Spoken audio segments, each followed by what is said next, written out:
Alright, so here's a cheap sniper AK that I had a similar one to when I was much younger. The only difference being that the handguards were black, and I don't think it had a bipod, and the stock was almost broken off. So that got fixed with duct tape, and I traded a Crosman Stinger S32P for it. Luckily I was able to find another one that was very close to it. I'm not sure where you would find it these days, but I tried my best to find it, and the only links I could find were Hobbytron. So this is a hard one to find, really, any of its variants at all. So I'm going to tell you about this one as best I can, and then we'll do some shooting. Here's an image of the front of the box. Now, like I said, I have no idea what the brand is. Maybe it's military equipment, I'm not sure. But this model is number 615.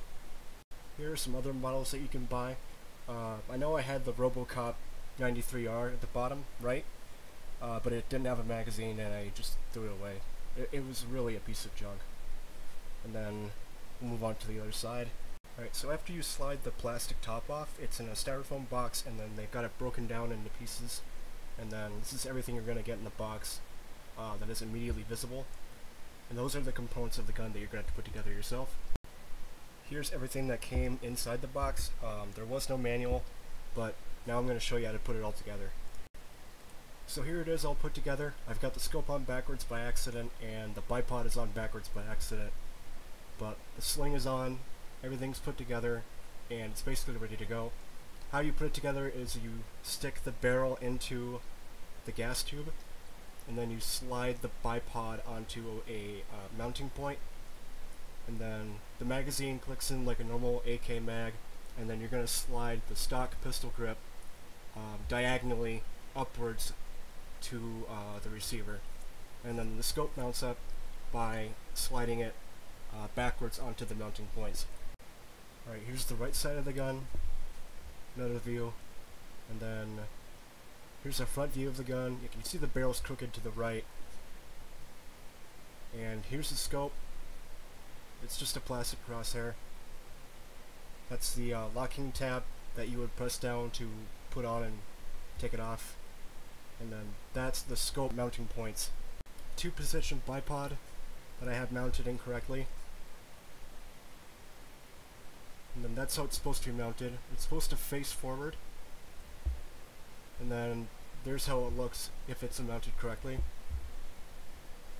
There's the magazine, which is not compatible with the AK I previously reviewed. Front view, it looks similar, but it's not quite the same size. And then there is the top of it. And then it's also a high capacity magazine with a trapdoor. And there is the front sight post. Okay, so the entire gun is made of plastic. And then another thing I want to talk about is that the scope isn't adjustable at all. The lens caps do close. The turret covers are removable, but it's just a plastic nub on the bottom, inside. I don't know why it's there. And the barrel and the front sight are not adjustable in any way, and they are lined up in place so you can't rotate the barrel to do windage. So your best bet for getting this thing sighted in is to adjust the rear sight. The adjustment wheels actually click into place, so they're okay, but the sight doesn't have a spring holding it in, so it just kind of flops around, so you have to tape it or glue it in place too. So while I was getting this gun set up for a shooting test, I tried it a bit beforehand, and the results were really heartbreaking. The barrel extension itself, and then I think the actual inner barrel, or not inner barrel because it's all plastic, it's just a plastic tube that hasn't been deburred very well, but they were sending the pellets everywhere, like in like a 5-foot spread at just about 35 feet. So I tried adjusting things and fixing things around, but it didn't do any help. So that was really disappointing. But what I think I'm going to do with this gun is just put it away back in the box, and then keep it as a sort of time capsule for a shitty Chinese gun that I had when I was a kid.